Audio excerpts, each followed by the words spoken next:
Assalamualaikum warahmatullahi wabarakatuh. Sebelumnya perkenalkan nama saya Andika Syagian dari kelas 2 PJJ 2 dengan NIM 23014111005.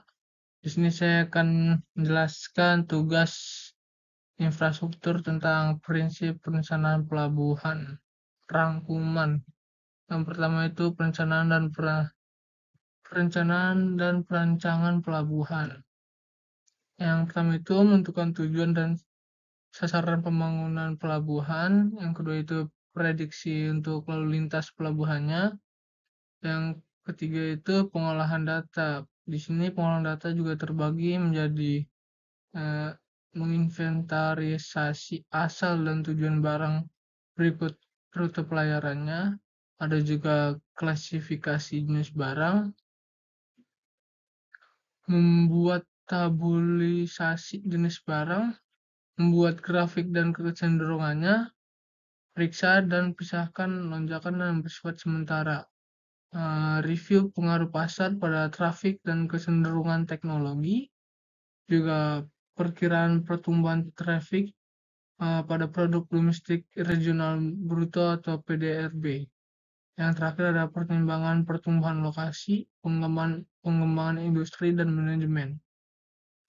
Lalu yang keempat itu menganalisis hasil data dan membuat alternatif skenario optimis, moderat, dan pesimis. Perencanaan dibagi menjadi 3 periode. Yang pertama jangka pendek itu 5%, jangka menengah 15%, dan jangka panjang 25%. Lalu ada persentase barang dan jasa, persentase jumlah dan ukuran kapal. Lalu yang kelima itu ada luas terhadap kondisi lingkungan, geologi, geoteknik, demografi, sosial budaya. Yang keenam itu ada desain bangunan pelabuhan.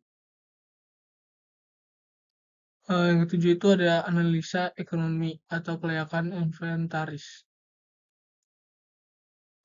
Ada juga benefit cost ratio atau BCR, dan juga ada internal rate of return IRR. Ada juga net present value NPV. Lalu yang ke-8 ada memilih alternatif skenario yang paling menguntungkan. Yang ke-9 itu mengolah dan pengembangan manajemen pelabuhan opsional dan pemeliharaan. Yang selanjutnya ada langkah-langkah perencanaan pelabuhan. Pertama gitu kita menentukan tujuan dan sasaran pembangunan pelabuhan, memprediksi lalu lintas pelabuhan, juga pengolahan data, analisis data, dan membuat alternatif skenario.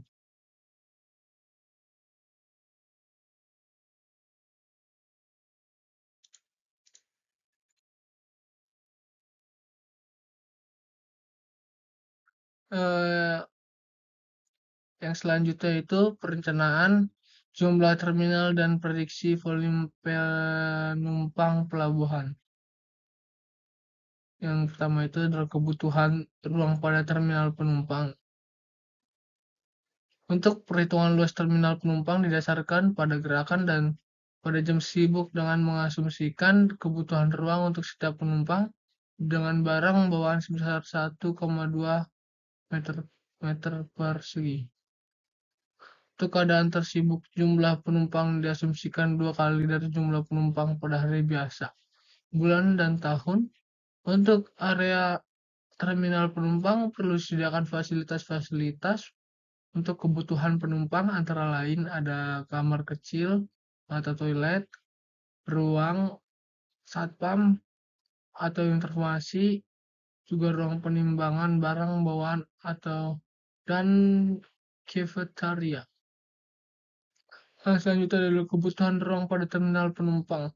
Perhitungan luas terminal dihitung dengan rumus sebagai berikut, yaitu luas terminal penumpang KR kali G, di mana KR kebutuhan ruang, G itu gerakan penumpang pada jam sibuk, gerakan penumpang pada jam sibuk. G Q kali A, di mana A jumlah penumpang, Q sama dengan faktor jam sibuk.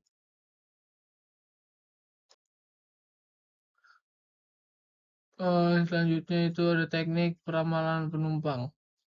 Ramalan pada dasarnya merupakan dugaan atau perkiraan akan terjadi suatu kejadian atau peristiwa yang akan datang, dan untuk pengembangan suatu pelabuhan diperlukan masukan-masukan berhubungan dengan aktivitas dalam pelabuhan, antara lain adalah kegiatan bongkar muat barang, naik turun penumpang, dan juga arus kunjungan kapal.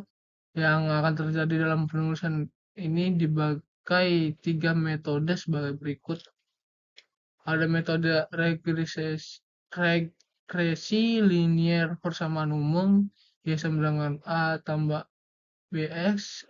Selanjutnya ada metode regresi linier eksponensial persamaan umum X sama dengan A kali Bx. Yang ketiga itu metode regresi logaritma persamaan umum Y sama dengan A tambah BLN X, di mana Y adalah hasil ramalan, X adalah tahun peninjauan.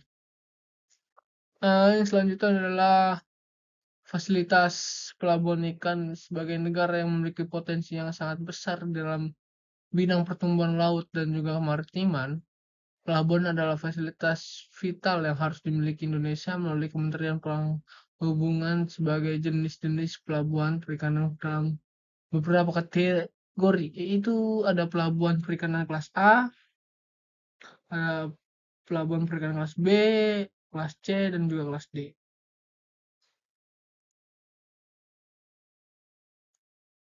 Juga pelabuhan memiliki fasilitas pokok terdiri dari lahan dermaga, kolam pelabuhan, dan jalan komplek drainase. Ada juga fasilitas fungsional terdiri dari kantor administrasi pelabuhan, TPI, suplai air bersih, dan juga instalasi listrik. Ada juga fasilitas penunjang terdiri dari pos jaga dan MCK. Dasar pertimbangan perencanaan fasilitas laut pelabuhan ikan. Yang pertama itu ada kondisi pasang surut di lokasi, ada dermaga bongkar berjarak sependek mungkin dengan fasilitas darat. Yang tiga ada penempatan posisi dermaga. Yang keempat adalah ketinggian dermaga.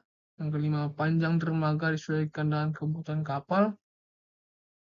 Lalu yang terakhir ada lebar dermaga disesuaikan dengan kemudahan gerak bongkar muat kapal. Di pelabuhan ikan ini juga punya fasilitas. Yang pertama itu adalah fasilitas pokok. Merupakan fasilitas pokok yang harus ada dan berfungsi untuk melindungi pelabuhan ini dari gangguan alam, tempat bongkar ikan hasil tangkapan dan memuat perbekalan, serta tempat tambahan labuh kapal-kapal penangkap ikan. Yang kedua adalah fasilitas fungsional. Fasilitas berfungsi untuk memberikan pelayanan dan manfaat langsung, diperlukan untuk kegiatan operasional suatu pelabuhan perikanan.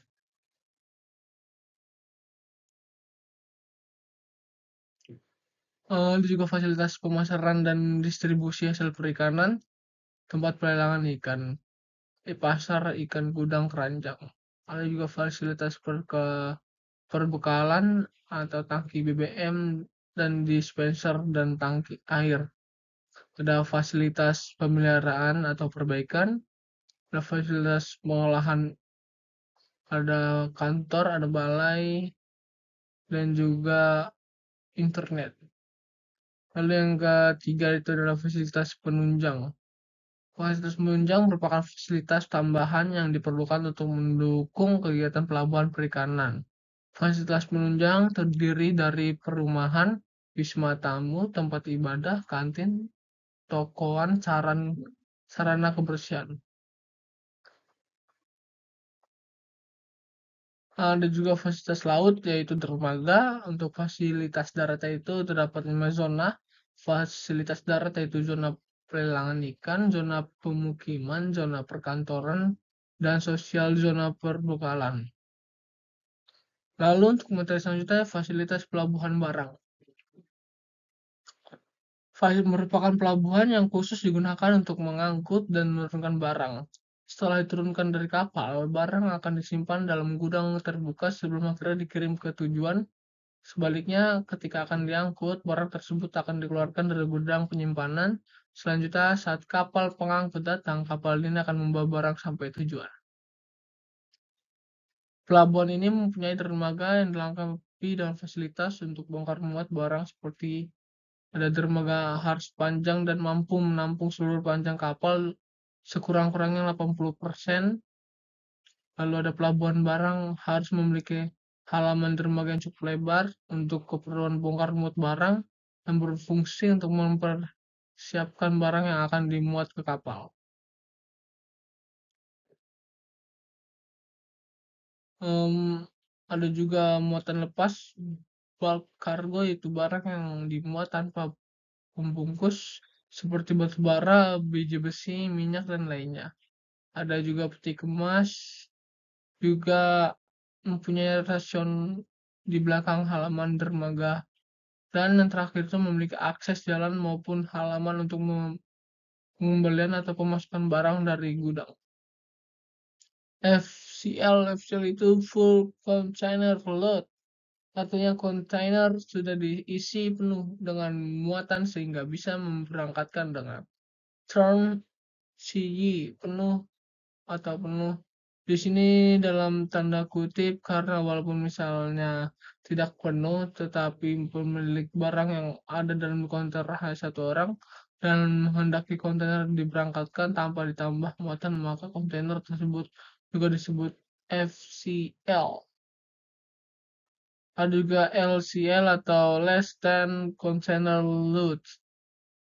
Itu jenis pengiriman barang tanpa penggunaan kontainer, dengan kata lain parsial.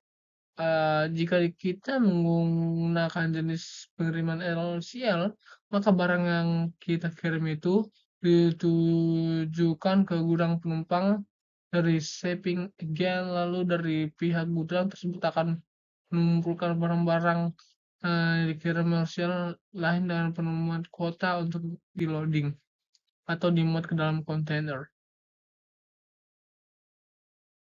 Menurut Les 2011, aspek tanggung jawab atau resiko biaya dan keselamatan barang berdasarkan hubungan hukum antara opsional kapal, pelaksanaan bongkar muat kapal, maka aktivitas antara lain yaitu stevedoring, cargo doring, refueling, delivery. Baik, untuk materi yang selanjutnya itu adalah fasilitas pelabuhan minyak. Pelabuhan minyak merupakan pelabuhan yang menangani aktivitas pasokan minyak. Letak pelabuhan ini biasanya jauh dari keperluan umum sebagai salah satu faktor keamanan. Pelabuhan ini juga biasanya tidak memerlukan dermaga atau pangkalan yang harus dapat menumpan muatan vertikal yang besar, karena cukup dengan membuat jembatan perancangan atau tambahan yang lebih menjorok ke laut, serta dilengkapi dengan pipa-pipa penyalur yang diletakkan persis di bawah jembatan, terkecuali pada pipa yang berada di dekat kapal harus diletakkan di atas jembatan guna untuk memudahkan penyambungan pipa menuju kapal. Pelabuhan ini juga dapat dilengkapi dengan penambahan tambahan untuk mencegah kapal bergerak pada saat penyaluran minyak. Untuk fasilitasnya itu ada 3, fasilitas umum seperti tempat air bersih, fasilitas listrik, perkantoran, fasilitas untuk keperluan bahan bakar, juga fasilitas bongkar muatnya itu seperti ada kran, pipa. Jumlah pipa juga tergantung dari jumlah jenis minyak yang akan dibongkar, juga ada dermaga dan tangki penyimpanan minyak. Yang ketiga itu fasilitas keamanan, contohnya alat pencegahan penjalarnya atau penyebarannya minyak yang tumpah di laut, juga ada pipa pemadam kebakaran. Lalu yang terakhir adalah fasilitas pelabuhan penumpang. Pelabuhan penumpang sering disebut juga sebagai terminal penumpang. Hal ini karena kondisi pelabuhan tersebut memang dipenuhi oleh penumpang yang naik turun kapal. Pelabuhan pun dilengkapi dengan fasilitas orang yang akan bepergian, seperti ruang tunggu, toilet, keamanan, dan sebagainya. Untuk fasilitas pelabuhan penumpang itu ada perairan tempat labuh, ada kolam labuh, ada dermaga, ada terminal penumpang, ada titik kumpul, tempat pengendali, pengawasan, pengaturan, dan pengoperasian lalu lintas, prasarana angkut yang merupakan sebagai dari sistem transportasi untuk melancar arus penumpang dan barang, ke unsur tata ruang, ada juga ruang pelayanan umum, hal lobi umum, ada ruang informasi, dan juga ada ruang keberangkatan. Ada juga ruang kedatangan, ada juga ruang penjualan tiket. Untuk fasilitas penunjang pelabuhan penumpang yaitu ada sarana umum, kawasan perdagangan, kawasan perkantoran, juga fasilitas pariwisata, ada fasilitas perhotelan, area pengembangan pelabuhan, kawasan industri, dan juga tempat penampungan limbah. Sekian kurang lebih dari saya, mohon maaf. Assalamualaikum warahmatullahi wabarakatuh.